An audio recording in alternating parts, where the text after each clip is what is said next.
I was attending a predominant black church, but it was 4-way.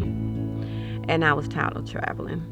And I remember when they built the church that I'm attending now. So I decided, well, I'm tired of traveling. I'm going to try this church out. But at the same time, I kind of thought that it was a predominantly white church.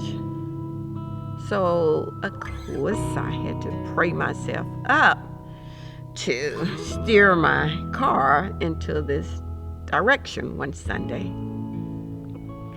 And as I opened the door, it was like, wow, what have I done?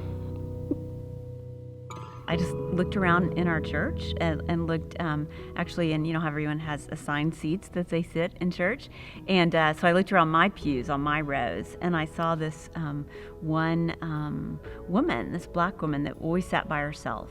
I met her and said, you know, why don't you come sit with us? You know, why don't you come sit on our row? And we all kidded about our pew, and her name was Rosemary Knight, and then we just started sitting together more on Sunday, you know, and getting to know her a little bit, and then she decided to go with me to Nicaragua. We was on a mission trip, and one of the projects that we had was painting the fence at the facility at the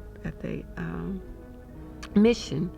I don't know why, but I just pulled her aside and said, do you feel uncomfortable at our predominantly white church?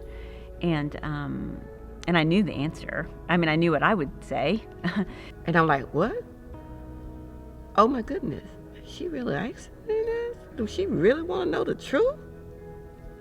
You know, and I'm like, I looked at her and I said, no, not really. I just started crying because I said, you know, I would feel uncomfortable too. And she says that surprised her, you know, that I would understand or try to understand how that felt. I felt that Lisa and I had connected. And I felt that if she can ask me those type of questions, then maybe I can be who I am and ask questions at the same time. I mean, there's so many commonalities. We're the same age. We both grew up in the South. You know, so many things. And thinking about those things, she raised boys, I raised boys. We have a lot of silly stuff in common. You know, Lisa have a tendency or just say stuff, and I can have the tendency to just say something, you know, at the same time. And it just thrills me to know that I'm not the only one just blurt out something. I am so grateful, and I need her in my life. I need her perspective.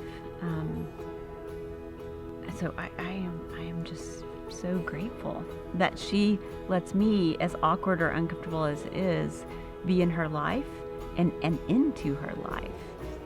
She's the real thing for me. And she makes me feel comfortable here. Sometimes when I come to church and if she's not here, it's like, oh boy.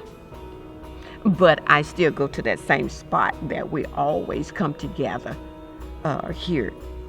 That's our spot. Now that's my spot, whether she's here or not.